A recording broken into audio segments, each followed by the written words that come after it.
le monde. Aujourd'hui, le webinaire s'intitule 10 stratégies pour approfondir l'apprentissage des futurs mécaniciens. Je vais commencer par me présenter. Moi, mon nom, c'est Anthony Langlois-Sarrazin. Je suis un mécanicien qualifié de 15 ans d'expérience pratique. J'ai de l'expérience dans la formation d'apprentis mécaniciens sur le terrain. Ils proviennent de l'école puis de l'étranger.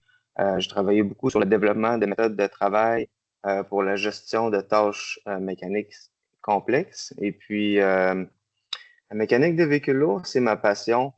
Ce que j'ai aimé le plus à travers cette passion-là, ça a été de participer à l'avancement des apprenants qui cherchent à faire dans leur vie le métier qui me passionne.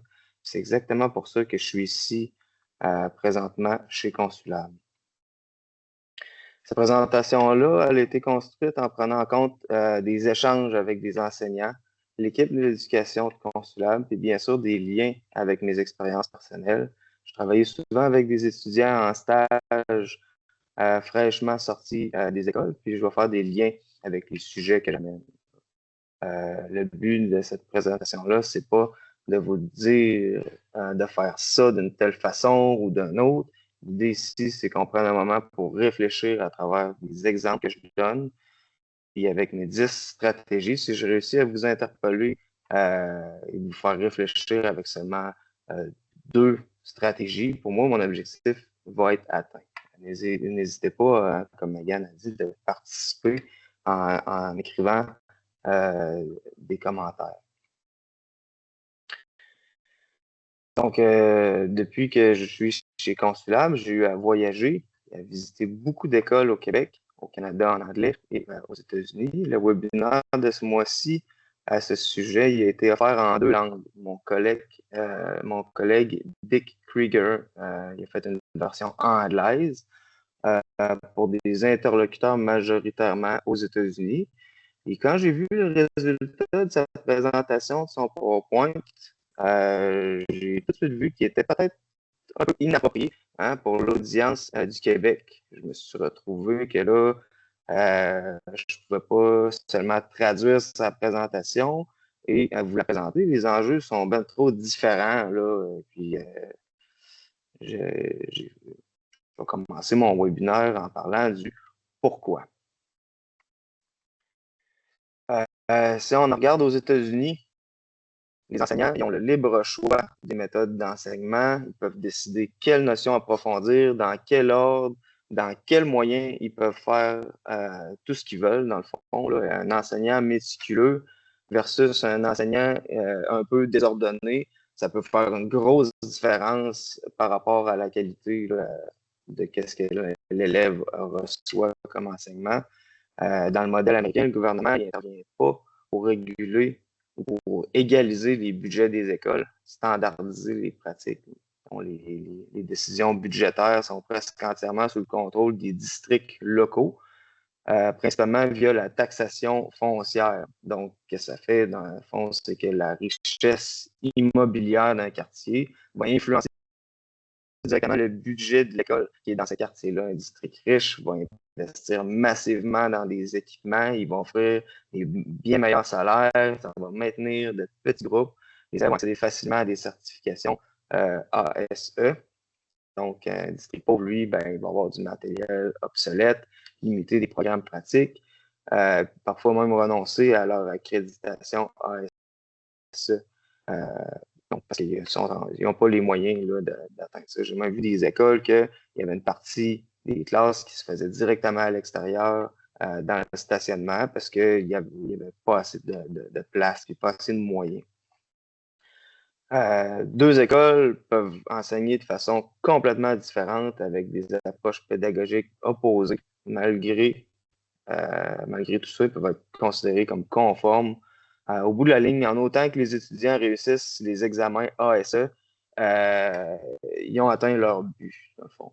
Peu importe la façon qu'ils le font, s'ils réussissent les examens ASE, c'est gagnant. Canada, il y a plus d'encadrement. Donc, communauté moins riche, elle ne va pas être abandonnée à sa base fiscale locale. Tous les paliers de gouvernement s'impliquent, les différents financements existent. mais ça reste beaucoup encadré. Les écarts entre les écoles sont beaucoup plus faibles qu'aux États-Unis. Si on regarde, par exemple, sur le graphique, ben, on peut voir ici, aux États-Unis, il y a des écarts de qualité puis de budget avec les écoles qui sont très élevés, tandis que le Canada puis le Québec, ben, les écarts sont beaucoup plus régulés à cause de l'implication, entre autres, des gouvernements. Au Québec, particulièrement, les différences entre ces écoles-là vont être encore plus faibles que le Canada parce que le système est fortement encadré par le ministère de l'Éducation. Au Québec, on est très chanceux. Le programme est défini par le ministère de l'Éducation. Les structures sont identiques dans toutes les écoles. Et ça va être basé sur une approche par compétences. Il y a beaucoup de force du modèle québécois.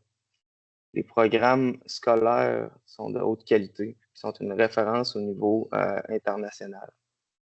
Le défi de mon webinaire, ça a été, dans le fond, moi, avec l'expérience que j'ai, qu'est-ce que je peux réellement apporter de pertinent à des enseignants qui évoluent déjà dans un milieu scolaire exemplaire? C'est quoi les stratégies que je peux emmener qui pourraient interpeller les profs à réfléchir, à prendre un peu de recul, à faire des liens avec leur propre réalité? Je ne vous cache pas que ça a été un défi, ça n'a pas été simple. Heureusement, j'ai été soutenu par mon équipe. Puis ensemble, on a réussi à faire émerger des points de réflexion qui sont intéressants. L'objectif aujourd'hui, c'est pas de vous dire quoi faire, mais de vous inviter à faire des liens avec votre institution. C'est possible qu'il y ait plusieurs des stratégies à présenter. Vous faites oui, on fait déjà ça. S'il y a des perspectives qui vous parlent, eh bien, tant mieux. C'est juste du positif, dans le fond, que ça peut amener. On va commencer avec la première stratégie. Donc, j'ai visité beaucoup d'écoles avec des backstores incroyables.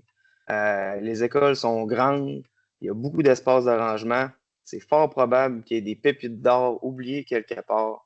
Par exemple, en tablette, dans la poussière, il dort un scanner flambant neuf, puis personne n'est au courant.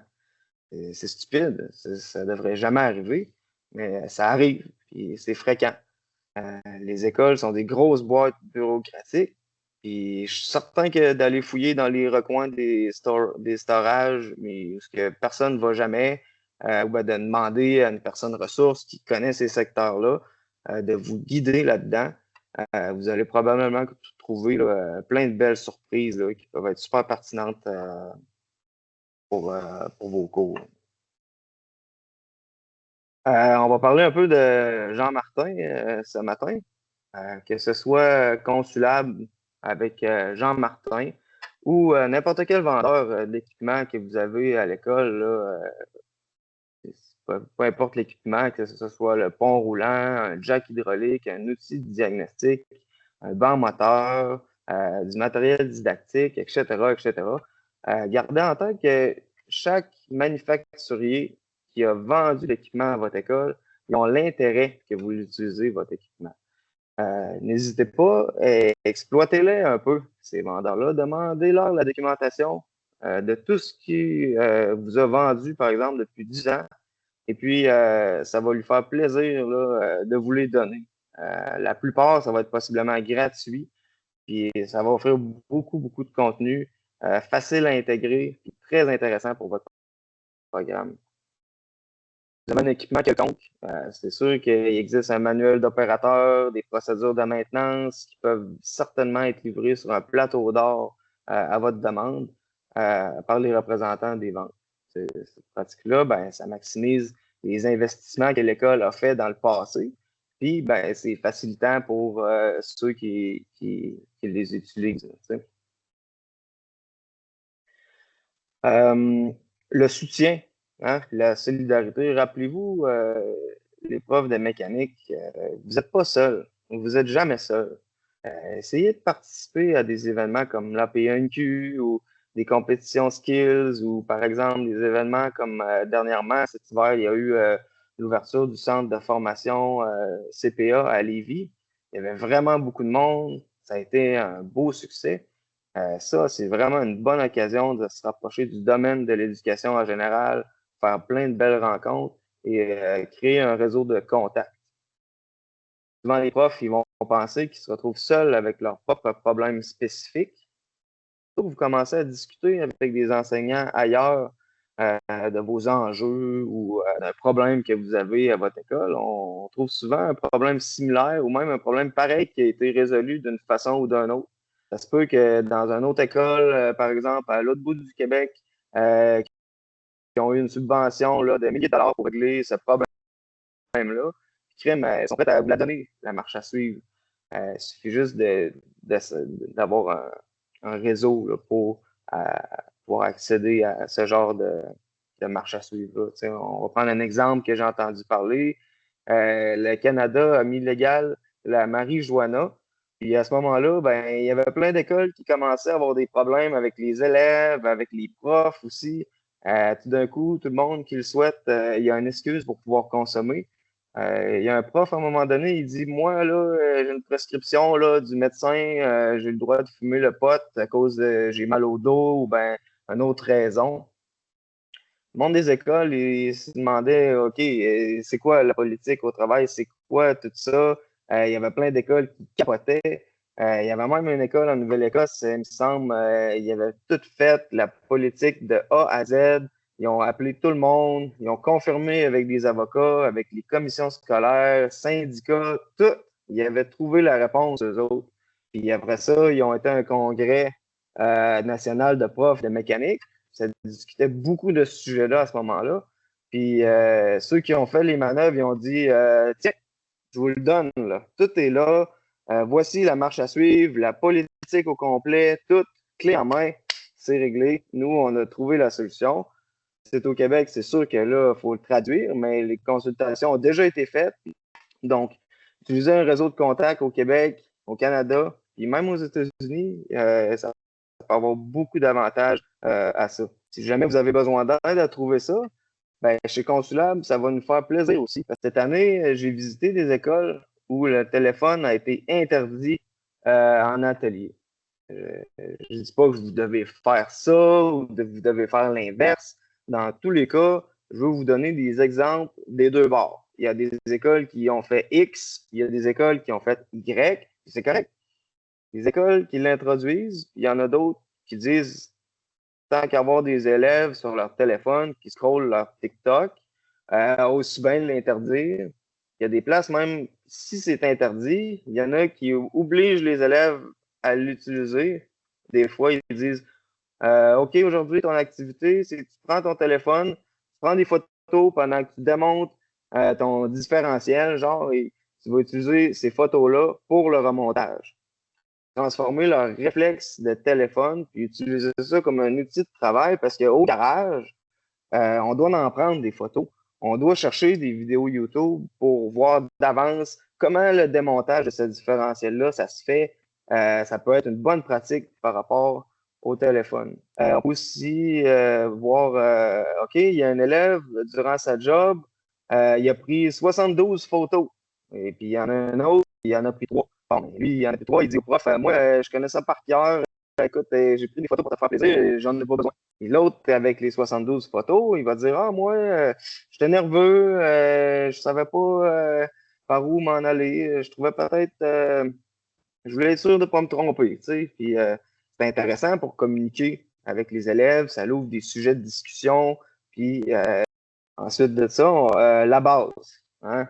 Euh, la base, j'ai travaillé beaucoup avec des étudiants sur le terrain, des stagiaires qui ont énormément de potentiel. C'est arrivé une couple de fois quand ils arrivent pour faire des choses ultra de base, comme changer la graisse dans un fusil à graisse. Ah, ben ça, c'est peut-être mon exemple à moi, parce que quand j'ai rentré sur le marché du travail, ça m'est arrivé la première journée de travail. Quand j'ai sorti de l'école, puis j'avais jamais fait ça, changer une cartouche, puis ça s'est mal passé, puis j'ai eu l'air fou. Puis souvent, ou manipuler des straps à bender, par exemple. Il y en a qui n'ont jamais manipulé ça, puis ils savent pas ou font n'importe quoi. Puis on les voit passer après ça avec un amas de graisse sur les cuisses parce qu'ils ont, ils ont dévissé le gun à graisse de la mauvaise façon. En arrivant dans des garages, ben, ils vont commencer par faire des choses de base. C'est important qu'ils maîtrisent bien les petites choses comme passer le balai correctement, prendre les heures de la machine en premier lieu, comment interpréter un bon de travail. Ensuite de ça, une inspection visuelle. Inspection visuelle, inspection visuelle. Tu sais, mettre les mains sur le filage, par exemple, et brasser un peu ça peut faire une bonne différence dans les diagnostics. Des vieux mécanos d'expérience, souvent, ça commence par une inspection visuelle rigoureuse. Ça va être à leur début qu'ils vont faire leurs preuves, puis ils ne tombent pas tout le temps sur des gens qui sont gentils, comme moi, mettons, qui sont patients, qui vont prendre le temps de leur apprendre des petits détails de base comme ça. C'est parfois dur, parfois, dans l'industrie. Puis si la personne se fait évaluer, puis échoue des détails de base comme ça, il peut aussi bien ne pas passer les premières semaines alors que cette personne-là a un paquet de potentiel. Il faut faire vraiment attention avec la base, là, essayer de montrer la base. Moi, personnellement, je trouve que c'est quelque chose à focuser. Pardon. Arrimage du programme avec l'industrie. Les institutions dans votre coin, des partenaires, des garages, des recycleurs, des concessionnaires, gros comme petits, avec des stages que les élèves y font. Évidemment, vous les connaissez tous, ces places-là. Il n'y aura jamais assez de travail à faire pour les connaître. N'hésitez pas à les inviter chez vous, dans votre école, avoir des feedbacks. L'industrie auto, c'est votre client. La matière première qu'on produit dans une école, c'est le petit gars, la petite fille là, qui va au garage et qui travaille. Leur connaissance, c'est la matière première que vous produisez. Essayez de creuser et d'avoir un retour par rapport à leur expérience qu'ils ont avec les élèves en stage. Discuter avec eux, c'est quoi qui est commun comme réparation dans ce garage-là. Par exemple, ça peut être une kingpin ou les balles joints qui sont toujours brisés parce que les routes sont toutes pétées à Montréal, puis les camions, ben, ils brisent tout le temps. Ça donne des ressources pour préparer les élèves. Si on dit à l'élève, OK, en général, tu risques de faire beaucoup de kingpin et de bearings de roues parce que dans ce garage-là, l'élève, lui, il va se sentir préparé. Puis, en le sachant, ben, il va possiblement mieux performer. Pas avoir peur de communiquer, puis même créer une page de questions à leur poser pour être certain de rien manquer quand on les rencontre, ces gens-là. Un autre point par rapport à l'industrie, il y a beaucoup de pépites d'or que le garagiste au coin de la rue jette aux poubelles, qui mettent au bac à faire. Pour toi, ça va te sauver 5 heures d'ouvrage. Ça va être intéressant. Il faut juste les interpeller pour vous faire signe quand il y a quelque chose comme ça qui arrive.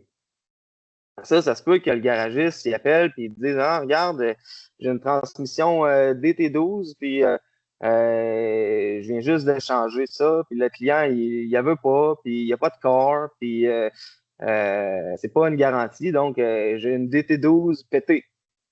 Même s'il n'y a pas de place à l'école pour l'entreposer, tu peux dire on va l'emmener pareil pour cette cohorte d'élèves-là, puis on va juste le défaire au complet. On va découvrir comment ça marche, pourquoi ça l'a brisé, puis ensuite, ben, on va l'acheter au vidange après. C'est très possible que ça motive les élèves, que ça devienne même un moment mémorable pour eux.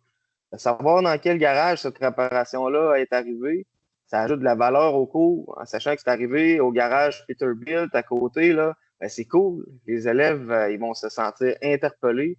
Ils savent qu'ils vont avoir ce genre de choses éventuellement à faire s'ils travaillent là. Présenter une photo, par exemple, en classe d'un piston qui est percé versus en montrer un pour vrai en disant ah, c'est Georges au coin de la rue que tout le monde connaît, qui me l'a donné. Ben, c'est pas la même chose. Ça l'ajoute beaucoup de valeur là, de travailler peut-être avec des petites pépites d'or que l'industrie peut nous amener. Créer une culture de métier. La culture de métier, ça m'interpelle beaucoup. Un élève, que ce soit un stagiaire, un nouveau, peu importe, qui n'a pas d'expérience, même s'il sort de l'école, ils sont souvent pas très performants. C'est normal. Ils vont commencer avec des changements d'huile, des graissages, puis tranquillement, ils vont évoluer dans la shop. J'ai vu ça très souvent. Les petits gars, entre deux jobs, ils savent pas quoi faire. Ils attendent les bras croisés la prochaine job. Un truc que je donne souvent, presque tout le temps aux jeunes qui arrivent. Si tu as du temps entre deux changements d'huile ou peu importe la job, travaille, fais quelque chose, prends soin de la shop, prends les filtres dans les gouttoirs, puis dispose-les. Même chose avec les outils spéciaux. S'ils sont pêle-mêle dans le tiroir, même si c'est pas toi qui a mis le désordre, prends le temps de les remettre dans l'ordre. Souvent, la shop, il va avoir un scanner ou bien un boost pack. Puis le monde, ils émettent pas sa charge. Ils les oublient. Les batteries sont mortes, puis c'est plate pour tout le monde. Ben, allez voir ça, puis branchez ça pour le prochain qui va les utiliser. Ça va vraiment les distinguer, malgré le fait qu'ils sont peu performants. Quand ils utilisent, par exemple, des vieilles chandelles crottées, qui prennent le temps de les nettoyer quand ils ont fini avec, même s'ils étaient déjà sales avant de les prendre, tout le monde va remarquer ces petites attentions-là, puis ils vont se démarquer de cette façon, même s'ils sont peu performants en commençant. Ensuite de ça, la communication, documenter les petits trucs. Hein, c'est intéressant de pouvoir créer une mémoire technique du département. Alors, on peut créer un dossier partagé si ce n'est pas déjà fait. Ça peut être Teams, SharePoint ou Drive. On peut y ajouter des notes terrain, des astuces, l'innovation. Laissez place à l'innovation. Vous avez beaucoup, beaucoup d'expérience. Les élèves en ont besoin. Ils ont besoin de vos idées pour les faire avancer. Hein. Documentez-les, ces petites innovations-là. Des fois, ça peut être une innovation qui est instantanée. Ben, c'est intéressant de pouvoir la garder. Bonne pratique pour le matériel didactique. Utilisation, par exemple, du manuel d'opérateur, de pouvoir partager ce manuel d'opérateur-là aux élèves avant l'utilisation de matériel didactique. C'est une très, très bonne pratique. Il faut documenter cette pratique-là. On peut faire un top 10 des meilleures activités, par exemple, ou privilégier des rencontres de section lors de changements de section des professeurs. Ça peut être une bonne pratique. Se rencontrer, ben, ça permet de transférer un savoir. Par exemple, un professeur utilise un matériel consulable complexe durant 3 ans. Puis là, boum, on change de section. C'est certain que de laisser le nouvel enseignant aller là-dessus sans meeting, sans préparation, ça peut mener à des bris d'équipement. Ces équipements sont pas faits pour improviser. On parle des petits trucs, mais c'est important de parler aussi des échecs, de documenter les échecs, les erreurs fréquentes des élèves, les points de vigilance. L'innovation, encore, ça peut mener à des échecs. Il faut les documenter. Oui, c'est plus intéressant de parler de ce qui est positif, mais le négatif, ça peut être répété, donc de le documenter. L'utilisation des produits didactiques versus les vrais véhicules. Il y en a qui me disent je préfère utiliser un vrai camion parce que c'est plus réel pour les élèves. C'est vrai. Pour moi, dans le fond, c'est des choses qu'on parle. Sur des vraies voitures ou des camions, en fait, c'est ça le but ultime. Dans les étapes d'apprentissage, les produits didactiques sont en fait un tremplin entre la théorie et la pratique sur des véhicules réels, en passant, bien sûr, par des évaluations. Fait que les voitures, les camions ne sont pas conçus pour travailler de façon ergonomique, pour effectuer des manœuvres à répétition. Ça engendre des enjeux de santé et sécurité et des coûts élevés de maintien. Si on regarde ici, on a les premières étapes, c'est la théorie. Ensuite de ça, la sécurité pratique, la cohérence dans la pratique avec des évaluations, puis ensuite, la pratique sur des véhicules réels. Ça devrait être les étapes de l'apprentissage des élèves. Donc, les produits consulables, les produits didactiques se trouvent dans la section 2 et 3, juste ici. Donc, on parle de matériel didactique aux voitures. Ben, ça n'a pas été pensé de la même façon. Ça n'a pas été pensé pour des fins éducationnelles. Les pièces vont être cachées, ils prennent de votre temps pour atteindre les endroits clés. Par exemple, essayer de faire patiner une roue d'un camion lourd sur la glace pour étudier le comportement du système ABS, ben, c'est quasiment impossible. Ça peut être très dangereux. Parlons des produits consulables. Ça l'offre clé en main sur un chevalet, la technologie que vous voulez enseigner, la documentation, manuel de l'opérateur pour l'opérer correctement, des épreuves préconçues pour refléter les besoins des enseignants et en même temps corriger pour les réponses. Tout ça pour bien moins cher qu'un vrai véhicule. Imaginez le temps que les institutions gagnent si les enseignants exploitent toutes les ressources mises à leur disposition. L'oscilloscope, un oscilloscope, c'est quoi? On dirait un accessoire qu'on a sorti de la voiture là, de retour vers le futur. C'est un outil peu exploité dans l'industrie, puis pourtant, ça existe depuis longtemps. Cet outil-là, ça ne permet pas de voyager dans le temps comme la DeLorean, mais ça peut permettre de manipuler le temps de nos lectures de voltage. Voir clair, quand on fait un diagnostic électrique et électronique, c'est important. Moduler les intervalles de temps, ça ouvre les possibilités de diagnostic au niveau de presque tout ce qui fonctionne avec un courant électrique, un relais, une switch, un système CAN-bus, etc. C'est vraiment infini qu'est-ce qu'on peut faire avec un oscilloscope. Permet de mettre le droit sur des problèmes avec exactitude puis éviter des changements de pièces inutiles. C'est nécessaire de l'enseigner. Oui, dernièrement, les fabricants de véhicules lourds, entre autres Freightliner et d'autres, nécessitent des prises de lecture à la CSK pour pouvoir approuver des réclamations sous garantie. Parce qu'il y a des centaines de millions de dollars de perdus en lien avec des mauvais diagnostics. Et les élèves, dans un futur proche, ils vont voir à manipuler de plus en plus cet instrument-là. Enseigner l'oscilloscope, c'est épeurant. Ça peut prendre du temps à intégrer au programme. Souvent, les enseignants manquent de temps pour le faire. Consulat vous en donne du temps et des solutions clés en main pour vous aider avec l'enseignement de l'oscilloscope. Si vous êtes intéressé par le sujet, je vous invite à mon prochain webinaire qui va s'intituler Enseigner l'oscilloscope aux débutants. Ça fait le tour de mes 10 stratégies. Et puis, je vous invite à participer à mon prochain webinaire.